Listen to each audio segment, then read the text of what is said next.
प्रणाम।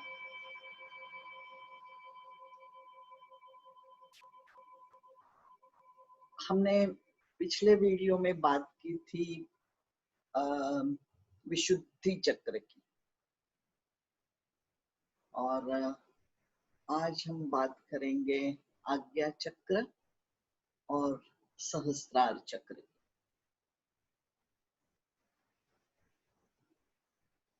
आज्ञा चक्र,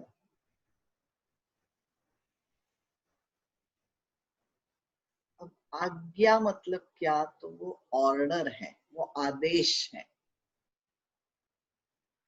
आज्ञा चक्र ये कंट्रोलिंग बॉक्स है। वो शरीर का भी नियंत्रण करता है, और शरीर का नियंत्रण अर्थात सारे जीवन का नियंत्रण।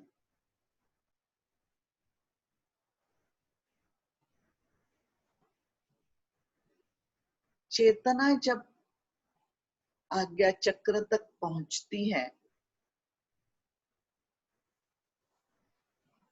तब कई बातें रिफ्लेक्ट होती है और मैनिफेस्ट होती हैं, अभिव्यक्त होती है जिंदगी में। उनकी मिरर इमेज दिखाई देती है। सबसे अधिक संभावना ये है, पॉसिबिलिटी, कि देह रूप में व्यक्ति अपने गुरु से मिलता है।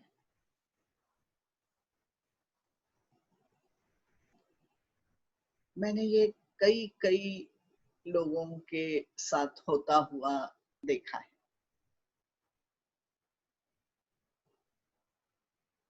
अब मूल रूप से रेकी सिस्टम या चेतना ये गुरु तत्व है।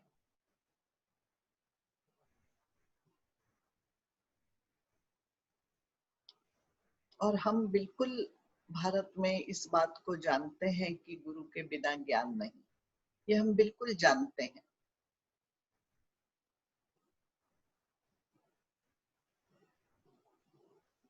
अब ये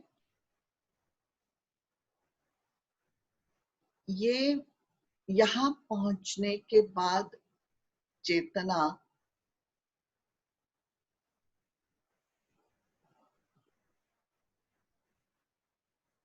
फॉर्म, देह रूप में गुरु से मिलती है।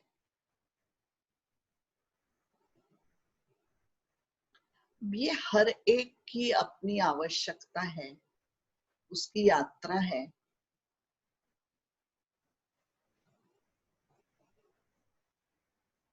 अब मैंने रेकी प्रैक्टिस शुरू की 18 जनवरी से। 91 में रेकी मास्टर्स ट्रेनिंग, 92 में मैं गुरुदेव से मिली। गुरुदेव अर्थात श्री श्री रविशंकर जी। अब ये हर व्यक्ति की अपनी बात है।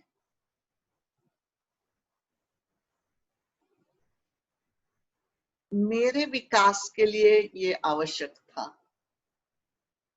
सो चेतना ने मेरी सहायता की और मैं उनसे मिली। जरूरी नहीं कि ये हर एक के साथ हो।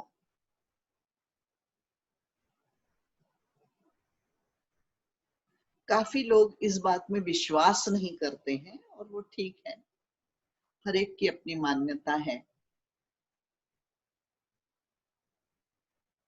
दूसरी बात है, आज्ञा चक्र में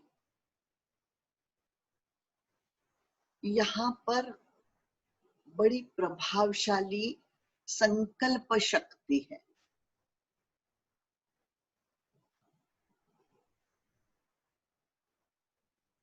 संकल्प से हम अपना रिश्ता नहीं जोड़ते हैं, हम इच्छाओं में ही उलझे रहते हैं और बहुत खुश रहते हैं। फर्क है, संकल्प और इच्छा, इसमें फर्क है।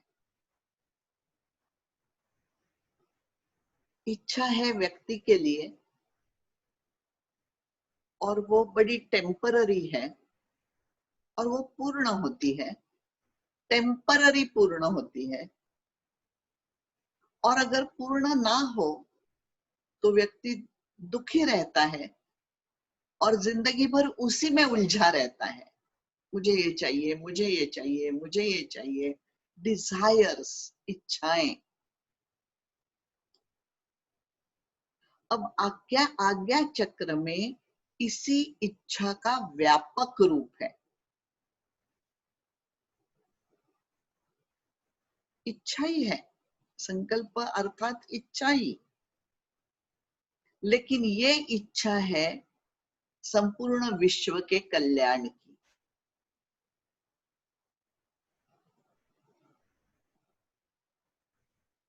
और ये ऑन गोइंग है, कंटिन्यूअस, ये नित्य है। एग्जाम्पल, ये मेरा बहुत फेवरेट एग्जाम्पल है और कई साल हुए लेकिन मुझे दूसरा एग्जाम्पल आज तक मिला नहीं। अगर मुझे प्यास लगती है तो मैं पानी पीती हूँ और मेरी प्यास टेम्पररी बुझती है। दोबारा प्यास लगती है, दोबारा मैं पानी पीती हूँ, फिर प्यास बुझती है। ये हुआ इच्छा का स्वरूप।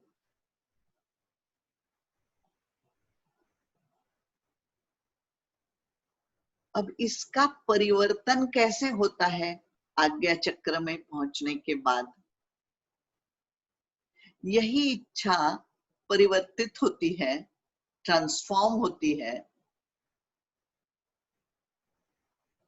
और संकल्प धारण करती है संपूर्ण मानव जाति की प्यास हमेशा बुझती रहे।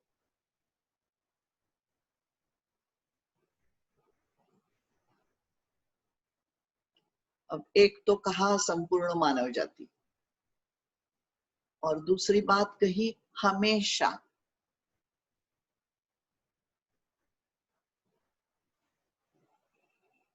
इसका अर्थ यह है कि यह संकल्प सदा के लिए है, ये परमानेंट है,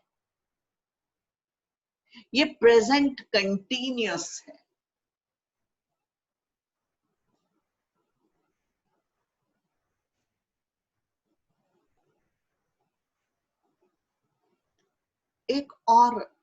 एक और डायमेंशन है आज्ञा चक्र में, बड़ा सुंदर, बड़ा पावरफुल। विशुद्धि चक्र में ज्ञान है जो व्यक्ति के अपने विकास के लिए है और इसके बाद आज्ञा चक्र है जहां से ये ज्ञान दिया जा सकता है, ऑफर किया जा सकता है।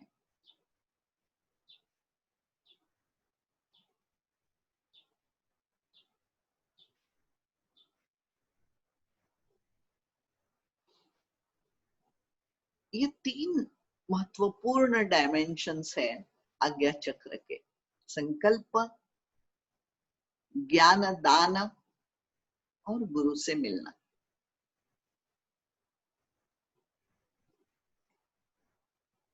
अब अब मैं ये मानती हूं, मैं ये प्रैक्टिस करती हूं,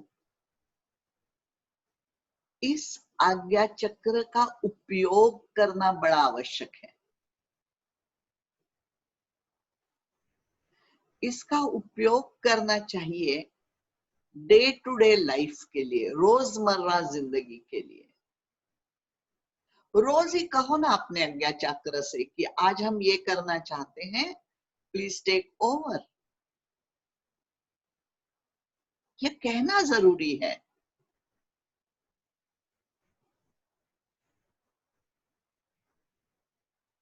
हम ये कहते नहीं है। वो आज्ञा चक्र प्रतीक्षा में ही रहता है कि हाँ मैं तो हूं भाई तुम्हारी सहायता करने के लिए, लेकिन सहायता मांगो।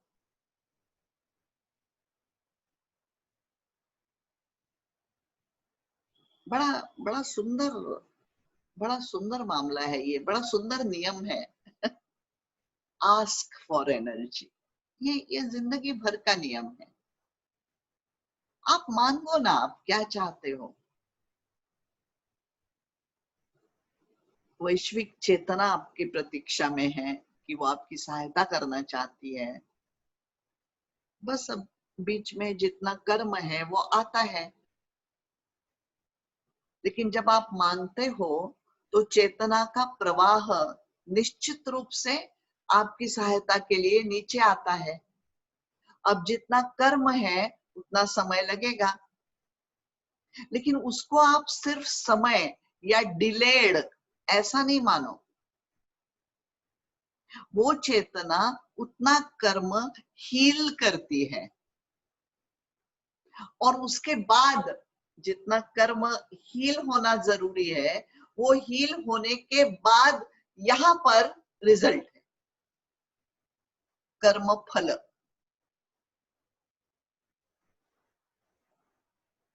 अब ये गिफ्ट है आज्ञा चक्र की।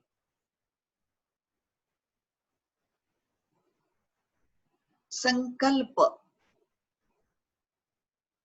भले ही सारी दुनिया के लिए ना लो संकल्प, आप अपने जीवन के लिए संकल्प लो, और बड़ा बड़ा सकारात्मक हो, पॉजिटिव हो, नेचुरली। कोई दोष नहीं है अपने लिए कुछ मांगना, अवश्य मांगो। और वो आज्ञा चक्र आपको देने के लिए बिल्कुल तैयार बैठा है वहां, इंतजार में कि कब आते हो, कब मांगते हो। लेकिन ये मांगना बहुत जरूरी है। मुझे ये दो बातें रेकी सिस्टम में बहुत अट्रैक्ट करती है।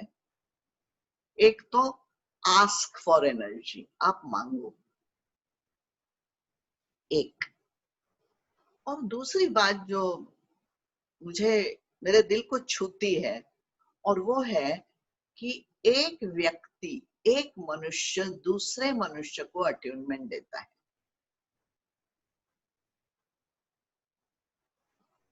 सो एक सर्व सामान्य मनुष्य, आम आदमी, ये बहुत जरूरी है इस बात को समझना। कोई एनलाइटन नहीं, एक आम आदमी दूसरे आम आदमी को अट्यूनमेंट प्रदान करता है।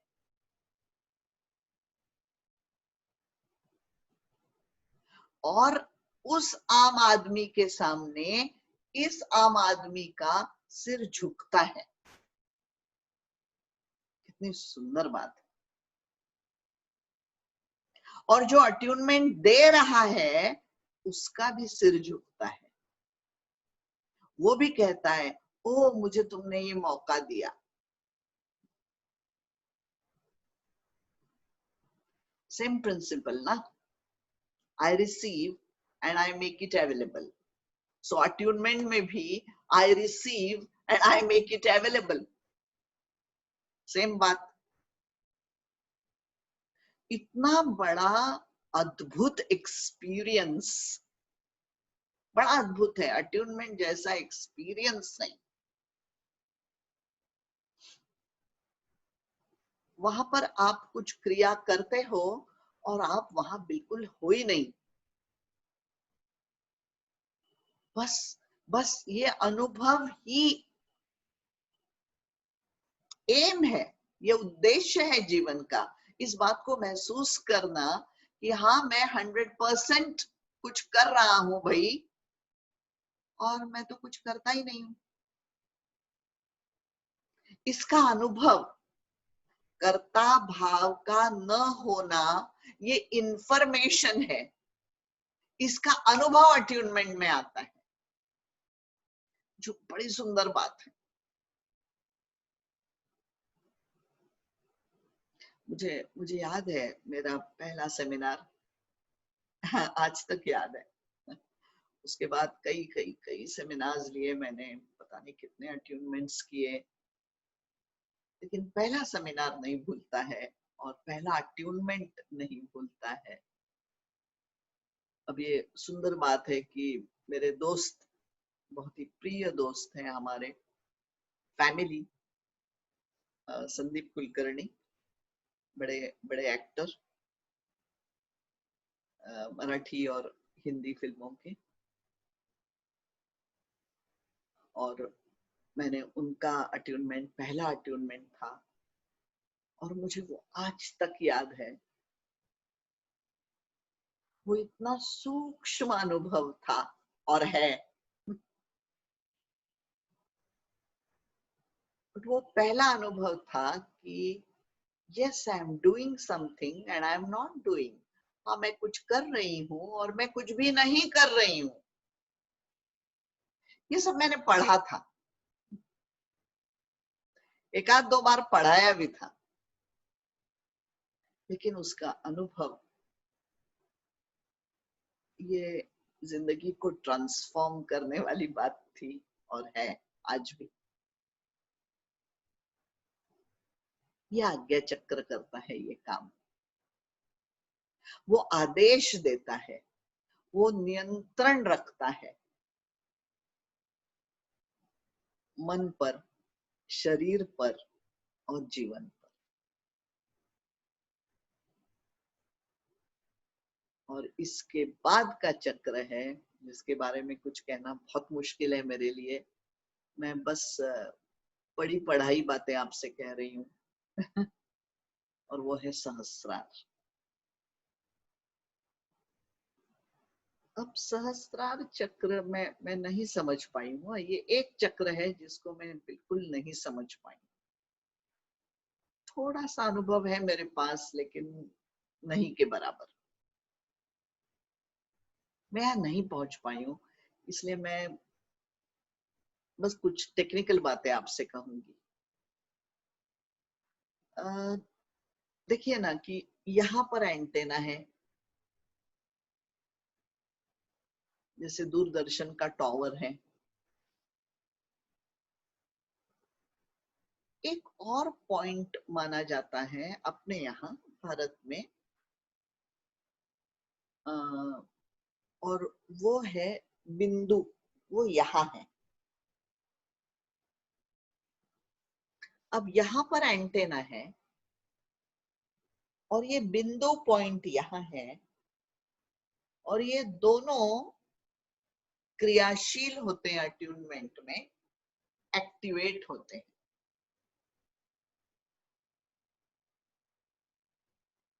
जैसे ब्राह्मण चुटिया रखता है, लेकिन नहीं नहीं मैं समझ पाई हूँ। मुझे ऐसा लगता है कि वो चुटिया अर्थात एंटेना है, और अगर वो एंटेना है तो फिर यहाँ क्या है? हाँ, नहीं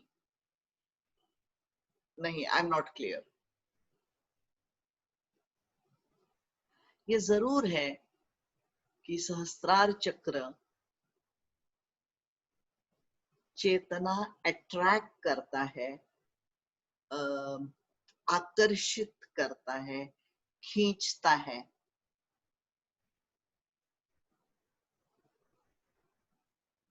और बड़ी बड़ी सुंदर बात यह है कि अट्यूनमेंट में ये एंटेना एडजस्ट किया जाता है। अब हम इस बात को देख चुके हैं कि सहस्त्रार से अनाहत तक ऐसा एक एंटेना है। अनाहत से हाथों में, हाथों से हथेलियों में, हथेली में ये जो छोटे चक्र हैं और बीच का हस्त चक्र है, ये भी हर अट्यूनमेंट में क्रियाशील होते हैं, एक्टिवेट होते हैं। और फिर जैसे ही हम स्पर्श करते हैं, ये एरिया चेतना अट्रैक्ट करता है। ड्रॉ करता है। चेतना का तत्व है, चेतना इज ड्रॉन, इज टेकन। चेतना दी नहीं जाती है, चेतना ली जाती है, आकर्षित होती है। अब इस अट्यूनमेंट में जब ये एंटेना एडजस्ट होता है किन्हीं मंत्रों के उच्चारण के कारण, इसके बाद मनुष्य वही आकर्षित करता है जो उसके विकास और संपूर्णता के लिए आवश्यक है। अंग्रेजी में बड़ा बड़ा सुंदर शब्द है, एप्रोप्रिएट। एप्रोप्रिएट मतलब काहे के लिए एप्रोप्रिएट? अब ये एप्रोप्रिएटनेस तो हर व्यक्ति के अनुसार बदलता रहेगा ना। मेरे लिए जो एप्रोप्रिएट है वो इसके लिए ना हो, वो उसके लिए ना हो, वो उसके लिए ना हो। क्यों ऐसा? इसलिए इसलिए कि हर व्यक्ति का अपना कर्म है और उसको पूर्ण करने के लिए वो धरती पर आया है। अब वो कर्म या वो सारे कर्म पूर्ण करने के लिए जो जो आवश्यक है, जो जो योग्य है, वैसी वैसी स्थितियां चेतना प्रदान करती है, चेतना निर्मित करती है, चेतना क्रिएट करती है।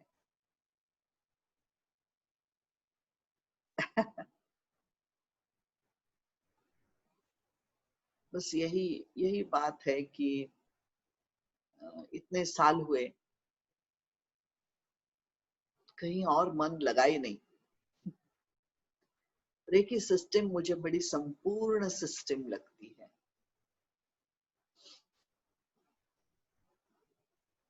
जब जब जब मैंने reiki first level, reiki second level किया, मास्टर्स ट्रेनिंग ली, हाँ, बड़े इनोसेंटली कुछ समझ में नहीं आया।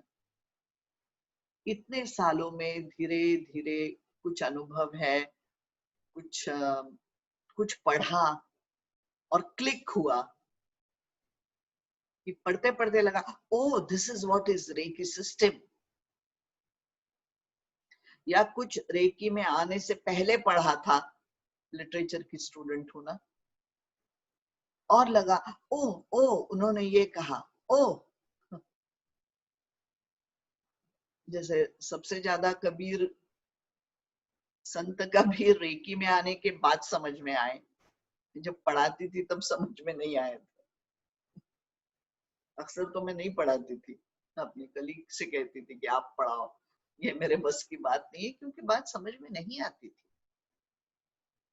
तो कैसे पढ़ाओगे आप बच्चों को अगर आपकी समझ में ही बात नहीं आए तो?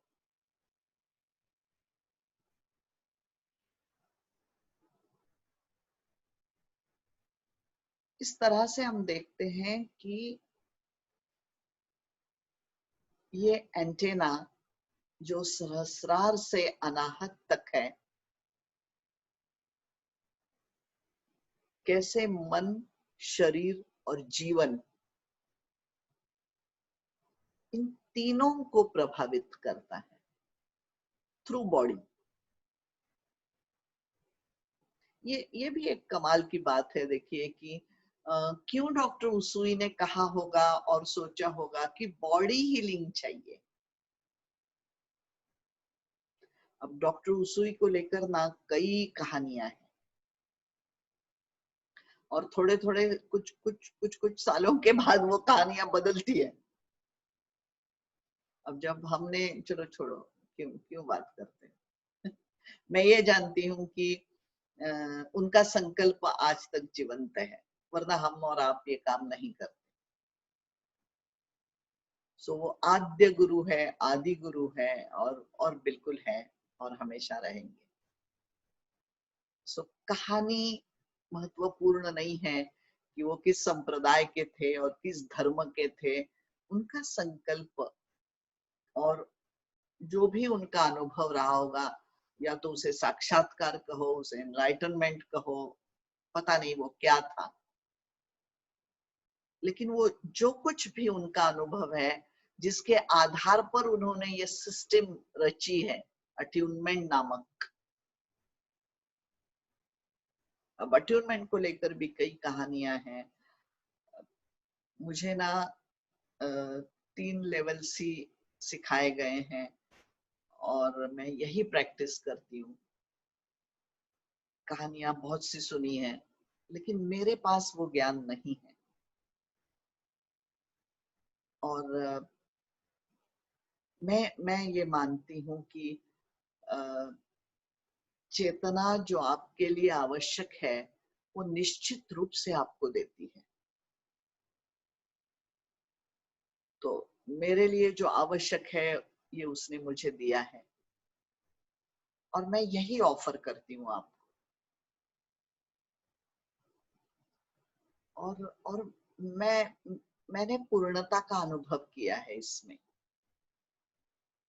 जो मेरे लिए बहुत जरूरी है। You need to feel complete. So इस अनुभव के बाद अब मेरा मन यहाँ वहां भागता नहीं है कि मुझे कुछ और चाहिए, मुझे कुछ और चाहिए, मुझे कुछ और चाहिए। ऐसा मेरा मन भागता नहीं है। अब ये हर एक की अपनी बात है। कईयों का मन भागता है, मैंने देखा है। मैंने जिनको ट्रेनिंग दी है, उनका भी मन भागता हुआ मैंने देखा है। तो ठीक है, ये उनकी यात्रा है। देखिए, सही और गलत ऐसा कुछ नहीं है। बस जीवन को यात्रा मानो और विकास की यात्रा मानो। जर्नी है, यात्रा है ये, अनुभवों की यात्रा है। अनुभव को ऑब्जर्व करना है और फिर अपने आप से कहना है, अच्छा अब यहां तक पहुंचे।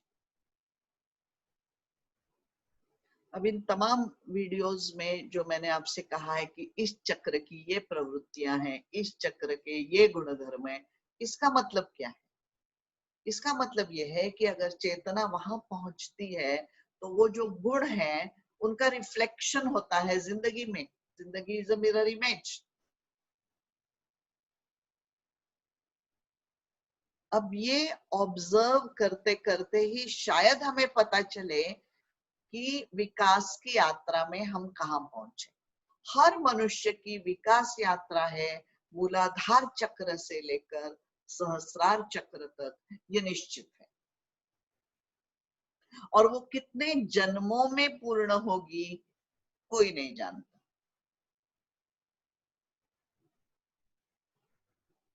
इसमें मनुष्य का अपना पुरुषार्थ भी है, उसकी साधना भी है।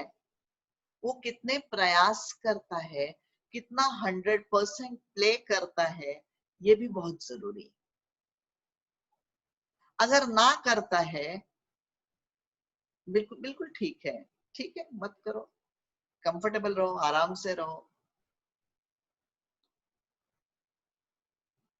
करना चाहो, तुरंत फर्क फर्क दिखाई देता है, तुरंत। आज यही रुकते हैं और अगले वीडियो में मैं बड़ी यूनिक बात आपसे करना चाहती हूँ। और वो है कि कैसे चक्र एक दूसरे से जुड़े हैं। मैं इसे कनेक्शन कहती हूँ। ये भैया, सिखाने के लिए शब्दों की जरूरत तो पड़ती है ना, ऐसा मैं मानती हूँ। कई लोग शब्दों के परे भी होते हैं। मैं वहां नहीं पहुंच पाई हूँ। सो अगले वीडियो में इन कनेक्शंस की बात करेंगे, जो जो बड़ी सुंदर है। प्रणाम, जय हिंद।